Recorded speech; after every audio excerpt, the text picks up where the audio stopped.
Não costumo fazer live assim, não, mas por uma questão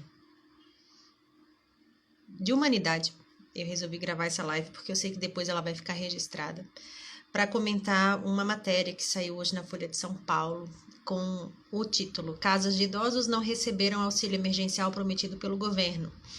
O documento mostra que 160 milhões não foram pagos, outras 4 ações também não saíram do papel.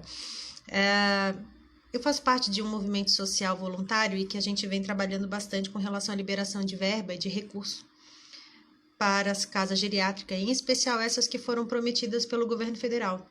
Então eu vou só pontuar aqui alguns parágrafos da matéria e tentar explicar, porque tem muita gente de LPI, de casa geriátrica, que está me procurando para verificar quando é que vai receber o dinheiro, né? Então, a matéria diz assim, eu vou ler aqui do lado, tá?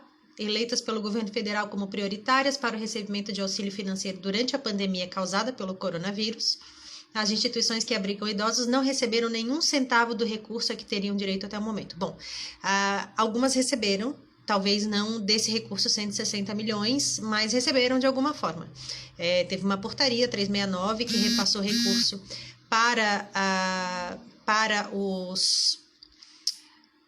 as secretarias das secretarias municipais de assistência, que repassaram para algumas casas geriátricas. Também tiveram outros projetos, como Mesa Brasil e como Pátria Voluntária, que também repassou alguma ajuda para algumas instituições, mas todas elas tinham que ser filantrópicas, tá? Então, instituições sem fins lucrativos e que prestam atendimento de assistência social, sem o pagamento, né, de alguma forma, a não ser pelo repasse ou da própria prefeitura, através da assistência social, ou o desconto de 70% de um salário mínimo ou do benefício que o idoso receba, tá?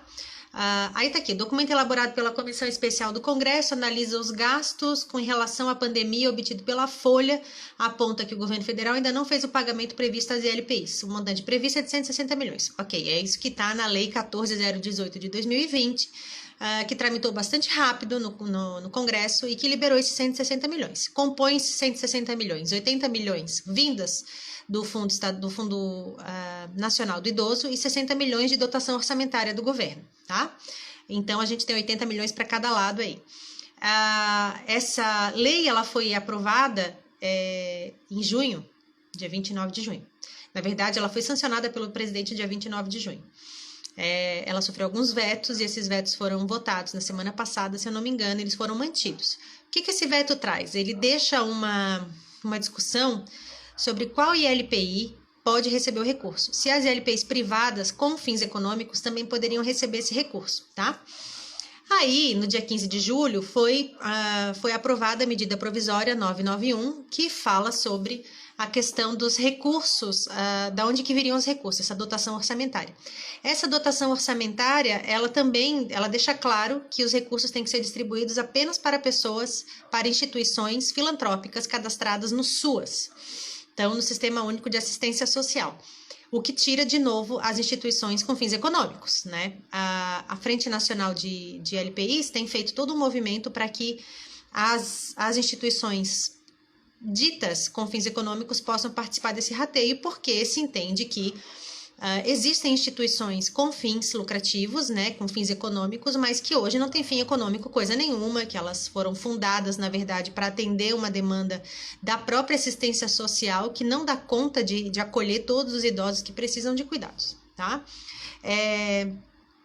Esse dinheiro não foi criado critério, não se sabe qual é o critério, e agora tem algumas proposições de alteração ou de sobreposição da medida 991, para que seja colocada, então, uma rubrica de disponibilidade de recurso para instituições com fins econômicos. Eu acho muito engraçado, porque a casa geriátrica com fins econômicos não pode receber recurso, mas indústria, empresa empresa aérea, enfim, um monte de empresa privada pode receber recurso, mas a casa geriátrica que cuida do idoso abandonado, que não tem família ou que a família não consegue dar cuidado, essa não tem direito a receber recurso. Essa vai passar por todo um processo burocrático, né? Ainda está passando. Gente, acaba a pandemia e as ILPIs não recebem recurso. Aí é colocado aqui uma fala da Damares. Desta forma, o Ministério poderá aumentar seu escopo de atuação de todos, com atenção especial aos idosos que ainda estão mais vulneráveis durante a pandemia. Queria poder perguntar para a ministra o que é idoso vulnerável na cabecinha dela, porque a vulnerabilidade não é só financeira, vulnerabilidade também é se não tem uma pessoa para cuidar, se esse idoso não tem. Então, a vulnerabilidade não é só financeira, né? Essa vulnerabilidade ela pode ser uma vulnerabilidade de cuidado, se o idoso mora sozinho, não consegue cuidar de si mesmo, ou se a família não consegue cuidar dele porque tem que ir para a rua trabalhar. Tem uma série de questões aí que apontam a vulnerabilidade e não é só a vulnerabilidade financeira e econômica. Então, um idoso numa casa geriátrica para onde ele paga um salário mínimo ou 2 salários mínimos não significa que ele não esteja em vulnerabilidade. Né? Até porque se a casa não tem capacidade financeira, o idoso vai estar vulnerável. A casa não vai conseguir contratar as pessoas, a casa não vai conseguir fornecer alimentação adequada, a casa não vai conseguir oferecer higienização adequada, os funcionários não vão usar os EPIs adequados, mas na cabecinha da dona ministra aqui, Damares, só os idosos vinculados à assistência social é que tem direito, muito embora ela fale todos aqui, né? Vou continuar aqui comentando a matéria da Folha de São Paulo, porque eu achei ela bastante interessante. Apesar da comemoração, o Ministério ainda não determinou as regras para os repasses segundo a comissão do Congresso. 80 milhões, quem tem a determinação de criar os critérios, de fato é o Ministério dos Direitos Humanos, através da Secretaria Nacional do Idoso. Mas os outros milhões de reais, eles são do Fundo Nacional do Idoso, em que o Conselho Nacional do Idoso poderia determinar os critérios. Né? Aí existe uma questão de ninguém quer botar o seu na reta, com perdão, a live é minha, eu falo como eu quiser, ninguém quer botar o seu na reta e bater no peito e dizer, vem cá que eu vou dividir os 80 milhões com todas as ILPIs, porque todo idoso que está institucionalizado merece a atenção do Estado. Aí eles apontam dados do IPEA, que diz que a gente tem 3.500 instituições de idosos no Brasil, que atendem, então, pessoas com 60 anos ou mais. E que o estudo mais recente da instituição do IPEA mostra que o Brasil tem apenas 218, aqui eles chamam de asilos públicos, mas são instituições públicas ou filantrópicas, né?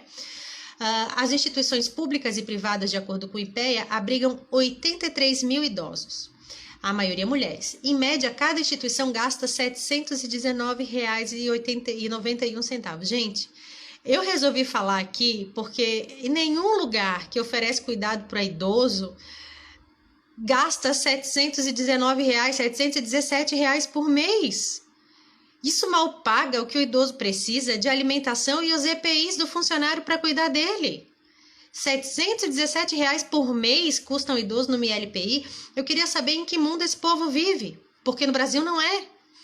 Essas coisas me deixam muito irritada, sabe? Porque o povo dá o quanto custa o idoso sem procurar informação. Se você for em qualquer ILPI e verificar quanto que gasta por mês, em Santa Catarina, por baixo, cada idoso custa pelo menos R$ 1.300 a R$ 1.700, dependendo da região que ele está. R$ 717 custa um idoso.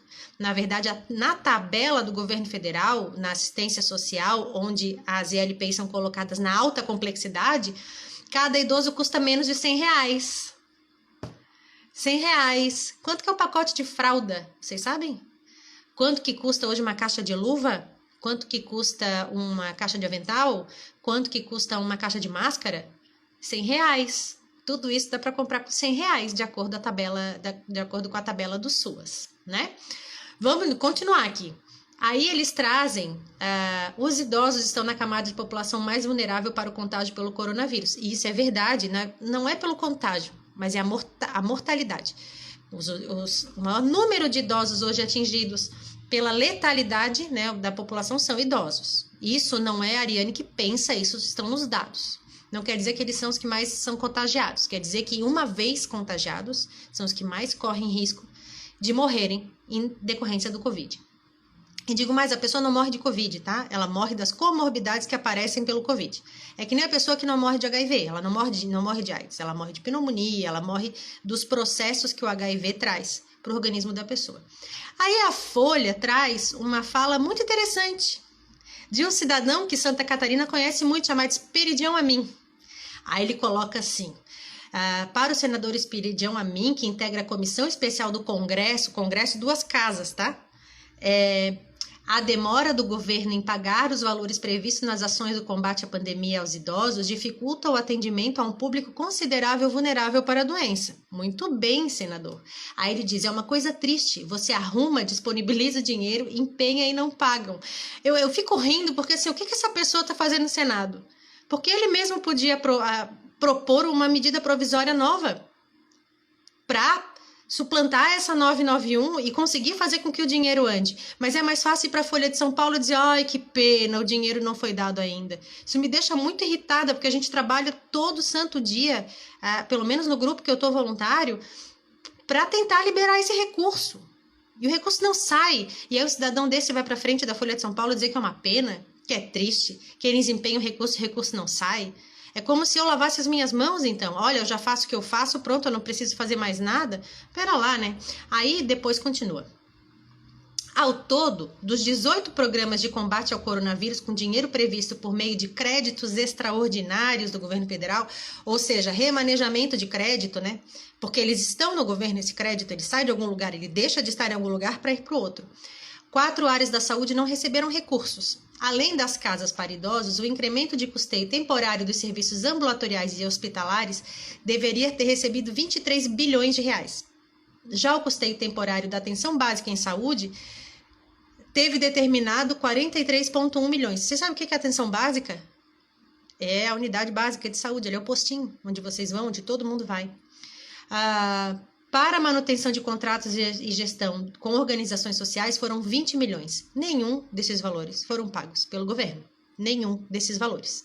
Soma tudo aí, dá um baita de um valor que faria diferença aqui na ponta onde a gente está, né? Questionado pela reportagem, o Ministério da Saúde negou que haja corte na quantia destinada às ações de combate ao coronavírus. A pasta não respondeu o motivo pelo qual o dinheiro não chegou ao destino. Abre aspas, o Ministério da Saúde informa que não há cortes nas despesas destinadas para enfrentamento da Covid-19. As medidas provisórias publicadas com autorização das despesas do Ministério da Saúde para enfrentamento à pandemia somam 42,7 bilhões. Que somam 42,7 bilhões, a gente sabe. A grande questão é que elas foram autorizadas, mas não foram destinadas. Continua. Da quantia determinada para as ações da saúde, ainda sem pagamento, 66 milhões dependem de emendas parlamentares para serem quitados. Sabe o Amin que falou ali antes? Então a emenda parlamentar também sai dele, mas é uma pena que eles empenharam o dinheiro não chegou. Nestes casos, o Ministério da Saúde diz que os repasses dependem dos parlamentares. Quem que é parlamentar, gente? É o poder legislativo, né? As pessoas que a gente vota esquece que votou. Cabe destacar que as ações orçamentárias listadas são de emendas parlamentares e que cabe aos parlamentares executarem o serviço de destinação. Titular da comissão do Covid, o senador Vanderlan Cardoso, de Goiás, isenta-se da responsabilidade. Segundo ele, a questão é legal, já que o uso de recursos de emenda parlamentar é proibido durante o período eleitoral. Mas o período eleitoral começou a vigiar agora, salvo engano, dia 15 de agosto. E a pandemia começou quando? Em agosto? Não, ela começou em março. Lá em março, né? Este recurso está parado pela burocracia. Infelizmente, onde tem recurso ainda vai ocorrer isso, atraso e falta de pagamento. Tem de haver um preparo melhor dos nossos gestores, diz Cardoso, Vanderlan Cardoso, de Goiás. Ele não sabia que precisa ter uma melhor organização. Ele não fazia ideia que precisava ter uma melhor organização. Então, gente, eu só fiz uma rápida aparição aqui, sem programar, sem nada, porque eu passei o dia inteiro com essa coisa da informação da Folha de São Paulo entalada na garganta, não por conta da Folha, não, mas é porque pelo trabalho que eu venho fazendo com o grupo da Frente Nacional de Fortalecimento das ILPIs, essa questão aqui a gente está trabalhando desde... A frente eu entrei em abril, em março eles já estavam trabalhando isso, a gente está em agosto. Sabe quando que esses 160 milhões vão chegar nas casas geriátricas? Nunca! Nunca! Porque até agora a gente está dependendo de uma medida provisória orçamentária ser aprovada. Aí vem a mim e vem esse Cardoso dizer que, ai, tadinhos dos idosos. Pelo amor de Deus, gente. São idosos... Quando a gente fala de casas geriátricas, a gente pode considerar 3 tipos. É a casa sem fins econômicos ou filantrópicas, as associações, as instituições vinculadas a igrejas, a denominações cristãs, enfim, tem essas. Tem as casas geriátricas que são públicas, que são pouquíssimas. E tem as casas que são privadas. Das privadas, elas são, quer dizer, privadas com fins econômicos, porque essa turma aqui também é, tirando a pública, a instituição filantrópica também é de direito privado. Das privadas com fins econômicos, a gente tem ainda dois tipos. Aquela que tem lucro, aquela que realmente pode ser considerada uma empresa, que consegue aferir lucro, que consegue chegar num equilíbrio econômico, que consegue pagar bem as suas despesas e fazer uma realização da realidade. E a gente tem as instituições de longa permanência que são com fins econômicos, mas não conseguem se sustentar. Sabe a tiazinha lá da comunidade que começou cuidando de uma vizinha, da outra vizinha e da outra vizinha e abriu uma casinha e que lá moram 10 idosos? Essa pessoa vive com 70% do que cada idoso recebe. 70%, R$717 que eles dizem ali que custa o idoso. Vezes 10, dá R$7.000. Bota 10 idosos para morar dentro da tua casa e vê se tu consegue pagar cuidador, pagar luz, pagar internet, pagar contador, porque se tu é uma pessoa jurídica de direito privado, tem que pagar contador, manter toda a adaptação da residência para receber idosos, toda, porque não é pouca. Tem NBR, né, que é do Inmetro, não, da ABNT, para vocês verem como eu não me preparei para essa live, né? Eu tô gaguejando pra caramba. Mas tem a NBR 9050, tem a RDC 283, que é da Anvisa, tem o Estatuto do Idoso, que determina, tem as determinações do bombeiro, tem as determinações do Conselho Municipal ou Estadual de Idoso, e tudo isso eles querem crer que uma casa com 10 idosos pagando R$717 por mês vai dar conta. E o governo federal entende que esse idoso lá dentro, ele não é vulnerável, porque ele está dentro de um local que foi erroneamente constituído, colocado como empresa com fins lucrativos, enquanto, na verdade, aquele lugar, aquela casa, é uma instituição filantrópica. Que se nesse momento quiser mudar a sua área de atuação, a sua destinação e deixar de ser com fins econômicos para ser sem fins econômicos, não consegue, porque a burocracia é muito grande. Mas vale fechar o CNPJ, que custa caro, você fechar uma empresa no Brasil, mas mais vale fechar o CNPJ e abrir uma associação, uma instituição. Mas aí o governo está se debatendo em fazer uma medida provisória para poder liberar os requisitos. Eu estou com meu celular aqui gravando, mas eu vou fazer uma continha básica aqui. 160 milhões dividido... 160 milhões tem quantos zeros, gente? 160 milhões. Peraí. 1, 2, 3, 4, 5, 6. Dividido por, eles dizem que tem aqui 83 mil idosos residentes em ILPIs no Brasil. Deixa eu pegar aqui o número direitinho. 83 mil, dividido por 83 mil. Isso dá, deixa eu aqui calcular, isso dá R$ 1.927 por cabeça. Mais ou menos quase 2 salários mínimos. Se a gente pega esses 160 milhões e divide por 1,9 salários mínimos, isso vai atingir 83 mil idosos. Será que esses 83 mil idosos não têm o mesmo grau de necessidade? Só porque um está em instituição pública, outro privada e outro numa casa pequena com fins econômicos? Será que cada um desses idosos não merecia ganhar esses 2 salários mínimos? A instituição recebe o montante per capita, né, por idoso, esses R$ 1.900 e gere esse recurso. Aquela casa que tem idoso que paga R$ 700 por mês, se receber por idoso um aporte de R$ 1.927, isso vai ser de grande ajuda, vai ser de grande valia. Pode não ser muita coisa para a instituição que cobra 5, 6, 7, 8 mil reais por mês, porque elas existem. Elas existem, que bom que tem idoso que é capaz de pagar essa mensalidade. Mas tem umas que não conseguem. Não é uma questão matemática. Mas como é que a gente vai escolher esses 83 mil idosos no universo de idosos que existem? Porque não são só 83 mil idosos acolhidos em casa geriátrica. Cria critérios, pede o balancete da instituição do último ano, verifica se está inscrita no cadastro do SUAS ou não, verifica se os idosos que estão ali são atendidos pela assistência social ou pelo SUS. Cria critérios, faz pontuação e destina esse dinheiro para os idosos que precisam. Eu não consigo entender, a gente está fechando 120 mil mortos, a média é que 70% sejam idosos. Quantos mais precisam morrer? Dentro das casas geriátricas é o seguinte, se o Covid não entrou, muito que bem, basta pegar um idoso pegar o Covid, que isso se torna uma praga dentro da casa. Isso que não está conseguindo manter o Covid longe das casas geriátricas, porque a gente não sabe o que os funcionários fazem porta para fora. Adianta também essa casa que recebe R$ 717 de um idoso pagar equipamento de proteção, pagar capacitação, encher a casa de álcool gel, tem que lidar com um idoso que é demenciado, que não consegue ficar de máscara, aí o funcionário vai embora e não se cuida. Não adianta também. Né? Mas com R$ 717 por mês, a casa também tem que praticar as capacitações. Ela tem que reunir o seu pessoal e capacitá-los. Ela também tem que ter pessoas de retaguarda para vir substituir o funcionário que esteja com sintoma. Mas o governo não está nem aí. E olha, eu não estou falando porque é Bolsonaro, porque não estou dizendo isso, eu estou dizendo que tem idoso que precisa desse recurso. E aí, quando eu vejo a Folha de São Paulo trazer uma realidade que já está posta desde o mês de março e que a coisa não anda, e aí vem um senador aqui do estado de Santa Catarina, o Amin, dizer que lamenta muito. Ele lamenta muito, mas mora onde? Mas come o quê? Como é que é o Globo Repórter? Como vive, o que come, como se reproduz? Ainda bem que não se reproduz mais. Vive do quê?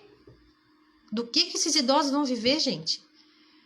São situações que não dá mais, assim, é uma desculpa atrás da outra. O secretário nacional do idoso, do Ministério de Direitos Humanos, passou meses dizendo que todas as casas iriam receber recurso, mas na hora de executar ficou com medo. Ele tem medo de executar. Não é uma questão de jurídica, não. Ele tem medo, porque se ele quisesse, ele teria executado. Se eu estivesse no lugar dele, eu faria a mesma coisa? Não sei, talvez eu também ficasse com medo. A gente não sabe qual é o tipo de pressão que ele sofre. Né? A gente não sabe qual é o tipo de enquadrada que ele tem. Mas o fato é que os idosos estão morrendo. E as ELPIs precisam de ajuda. As casas geriátricas precisam de ajuda. Quando a Damares fala aqui que todo idoso importa, só se for o idoso que ela tem contato. Porque o que a gente vê no Brasil inteiro é que quase nenhum idoso importa. Nem para o governo federal, para o estadual, para o municipal, sequer para a própria sociedade. A gente ainda não aprendeu a olhar para o idoso como uma pessoa que precisa de atenção. E eu não estou falando aqui das pessoas que têm recurso financeiro, não. Estou falando das pessoas, não é só pelo recurso financeiro. Às vezes a pessoa tem recurso financeiro, mas não tem capacidade nem de destinar esse recurso, nem de ir lá pagar uma conta, ou de fazer uma compra, ou de contratar alguém que cuide dele. Então, a gente tem que mudar essa visão de que o vulnerável é aquele que não tem grana. Vulnerável é aquele que não tem condição de se cuidar de alguma forma, seja o cuidado físico, seja o cuidado financeiro, seja o cuidado familiar, é aquele que não consegue se cuidar, mas me parece que o governo ainda está nivelando por baixo, né? E dizendo que apenas os idosos, e eles não são menos que os outros, tá? Mas somente os idosos acolhidos em instituições filantrópicas têm direito à ajuda do governo federal. Só vão lembrar que todos são iguais, né? Diz lá o artigo 5º da Constituição, somos todos iguais. Mas me parece que o Ministério da Damares está criando essa divisão. É complicado. Eu comecei bem acelerada essa live, mas é muito complicado. A gente vê no dia a dia, tem casa geriátrica sendo ameaçada aí de fechar. E para onde é que vão esses idosos que estão lá? Mas é a empresa que se dane. Mas por que o governo cuida tanto das empresas aéreas, das indústrias? E uma casa pequenininha que cuida de 10, de 15 idosos não merece esse olhar. Não é uma empresa que fecha, ela também gera emprego. Ela gera emprego direto e indireto. Tem fisioterapeuta que vai lá, tem fonoaudióloga que vai lá. Então, soma. Aqui diz 3,5 mil instituições que atendem idosos. Quantos empregos diretos e indiretos essas instituições geram? Alguém já parou para pensar nisso? Quantas pessoas estão diretamente vinculadas a essas casas, com carteira assinada, essa casa geriátrica recolhendo FGTS, INSS, pagando os impostos? Quantas?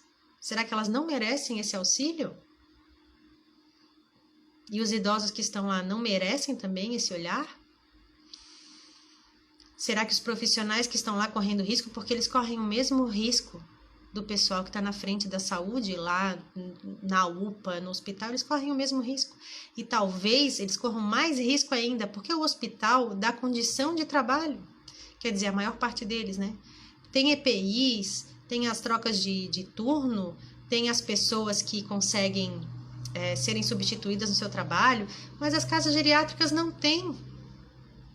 As casas geriátricas, quando sai um funcionário, elas têm que se virar nos 30 para colocar outro. Isso que a gente nem chegou a discutir ainda, a questão trabalhista envolvida nisso. Porque o passivo trabalhista que essas instituições estão acumulando, no momento em que isso estourar em processos judiciais, na vara do trabalho, aí sim vai ter casa fechando. Porque o passivo é muito grande. Funcionários estão sendo colocados em triplo turno, a trabalhar mais de 24 horas direto. Tem casa que os funcionários estão morando nelas para dar conta, porque tem muita gente afastada. Esses funcionários das instituições entendidas com fins lucrativos, eles não chegam nem a ser entendidos como funcionários da saúde para ser atendidos nas unidades básicas para fazer os exames de testagem. Eles entram na fila comum. E aí? E os idosos nisso tudo, né? Então, não é uma questão... Eu acho que a gente não está falando aqui nem de acesso a direitos, a gente está falando de uma questão de acesso à cidadania. Quando o governo federal tem 160 milhões para destinar para as casas geriátricas e o IPEA diz que a gente tem 83 mil idosos residentes em casas geriátricas, então a gente pode cortar aí, sei lá, 10, 20% desses idosos que estão em casas geriátricas que ainda têm condições de se manter, quanto que sobra se a gente fosse dividir os 160 milhões por idoso? 2 salários mínimos e meio? Será que isso não ajuda? Ou será que esse dinheiro está guardando para ser destinado de uma forma errada? Porque tudo que é recurso nesse país, eu vou te contar, acaba entrando num buraco negro que a gente nunca sabe para onde. Eu não sei se esse meu vídeo vai chegar em alguém, mas eu queria que chegasse no Amin. Bom, eu sou do estado de Santa Catarina, né? Talvez alguém mande esse vídeo chegar pro Amin aqui, chegue no Amin. Então, ele integra a comissão especial do Congresso. Vocês sabem o que é o Congresso, né? A União da Câmara dos Deputados com o Senado. Então, ele integra essa comissão. O que ele está fazendo com relação a esses 160 milhões? Ele está só lamentando? Ele falou aqui para a Folha de São Paulo, é uma coisa triste. Você arruma, disponibiliza o dinheiro, empenha e não pagam, lamentou o senador. A gente não elege um cara desse para ele lamentar. A gente elege um cara desse para agir.